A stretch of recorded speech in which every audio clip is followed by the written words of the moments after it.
Hello friends, this is Umakant, your life coach and mentor. On the other day, I was talking to one of my friends who is a businessman. I often speak to him in the morning walks and I advise him, you should take some time in meditation. I also advise people who meet me, I tell them, you should invest some time with yourself. You should invest some time with the nature like this, which I am currently there. So most of the times, what the reply I get from these people is that they tell that we have a lot of work, we are busy, we are occupied, and one statement which they give to me, and they tell that my work is my worship.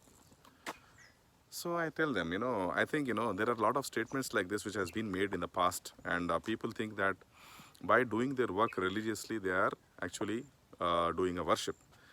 But I told him one thing. I know that work is worship, doing your duty is worship. But did you understand what is the right meaning of this statement called work is worship? The work which you do for the benefit of large is called worship. The work which you do by impressing God is called worship.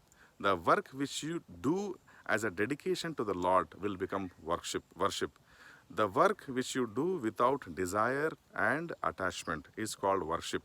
The work which you do by removing the factor of expectation is called worship. Expectation means like you are not worried about what kind of result it is going to give in your life. But most of the time, your thought process is that you do the work for the sake of doing it. But when you have this expectation, then it is not worship at all. When you have something desire that I'll get something out of it, then it is not worship at all.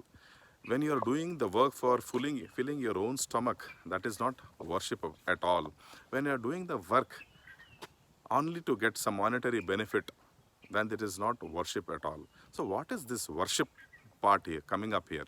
The worship part is only to tell you that you are doing this work as a dedication to Lord.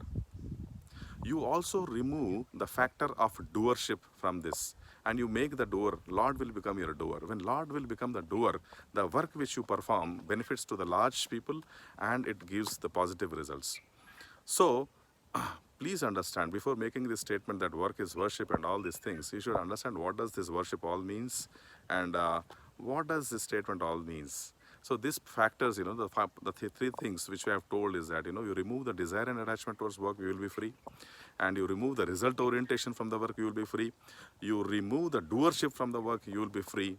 And do the work which can benefit a large society. It can bring the you can remove the selfishness out of the work, then it will becomes worship.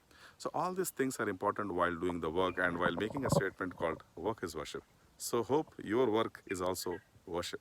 See you friends.